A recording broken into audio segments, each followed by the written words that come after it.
Good day, one and all. Today we will be cooking a legitimate Fred Flintstone Bronto chop, otherwise known as the Tomahawk Ribeye. Now take a look, see how thick this thing is. It's cut from the chuck end of the rib cage, so the spinalis dorsi, the tastiest muscle in the entire cow, is nice and fat. So here we are, salting it up. I am salting this like my driveway is frozen over. Big, thick chop of meat, and you're going to want as much salt as you can to make sure that you get an excellent seasoning.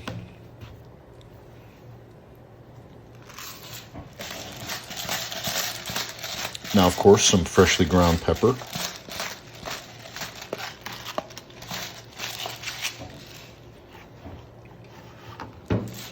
Flip it over and hit the other side.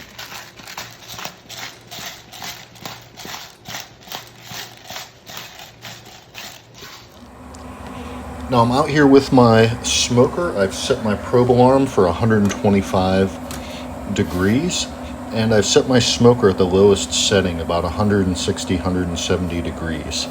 So this is going to go low and slow for about the next hour 45 minutes. And what it will do is impart a really delicious smoke flavor to our tomahawk ribeye that we will then sear off and get ready to enjoy.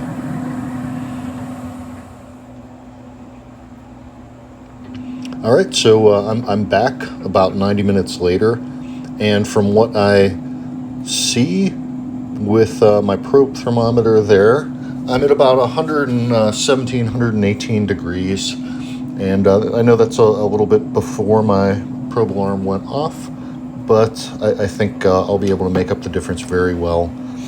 Whenever this guy gets seared, we'll get it up to the 130 degrees that is typical of a medium rare chop.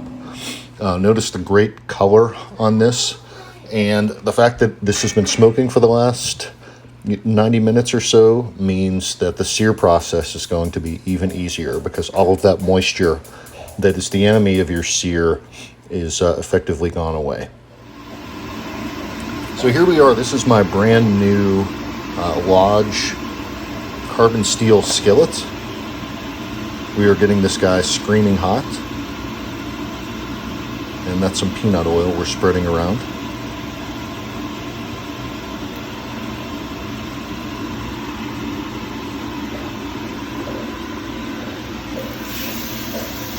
Put the steak on right about in the center,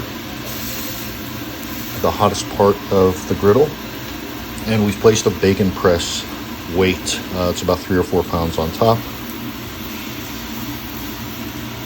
The idea is it keeps the steak in close contact with the griddle, and you're going to get a better sear. We're about ready to flip this. And look at that, color is starting to really turn out nice. You can actually see some of the grill marks from the smoker. We'll sear the other side now.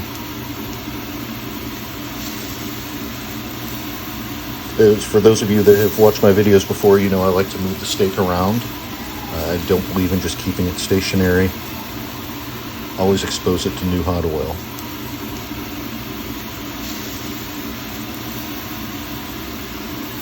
They're moving around, ensuring an even sear, and we're even getting a couple flames kicking up. As I said, screaming hot griddle.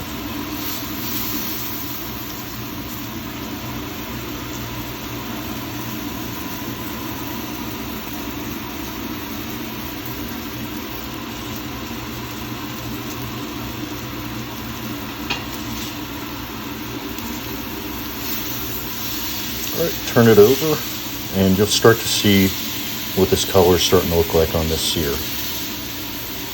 Absolutely beautiful.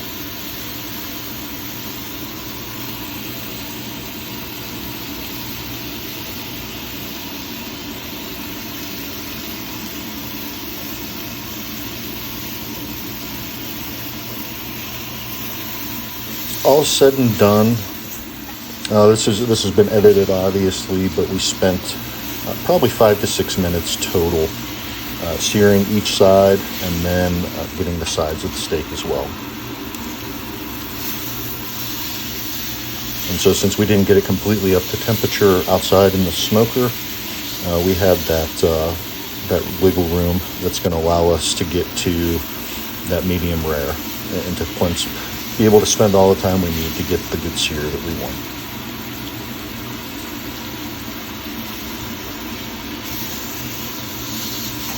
Okay, back up on the side.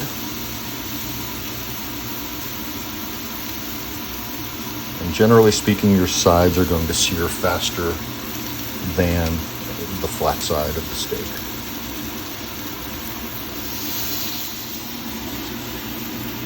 All right, here we are. We're getting close.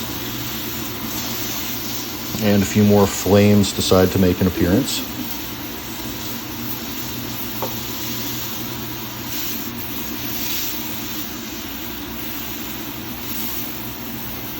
And we are just finishing up the sides of this beast. Oh my! Keeping it exciting here. Very Vegas. Off we go. Onto the cutting board to rest for the next 10 minutes and to allow the temperature gradient to even out. But look at that color, look at that sear. All right, here we are, 10 minutes later, and let's get ready to carve this. So first things first, let's remove the brontosaurus bone here. And you'll get your first preview of how the doneness of the steak inside. And you can see the hint of that beautiful medium rare. And here we are cutting into that spinalis dorsi, that delicious muscle on the exterior of the ribeye. And as we can see, we have arrived at the perfect elusive medium rare. And I'm not a fan of taking bites on camera, but let me assure you, this was one of the best steaks I've ever had. Wonderful sear, no gray band, absolutely great smoke flavor, perfectly seasoned. You really can't ask for anything more. So I hope everybody has enjoyed this edition of my Steak Cook with the Tomahawk Ribeye. If you like this video and those like it, please like, share, and subscribe. And we will look forward to seeing you next time. Thanks and bye.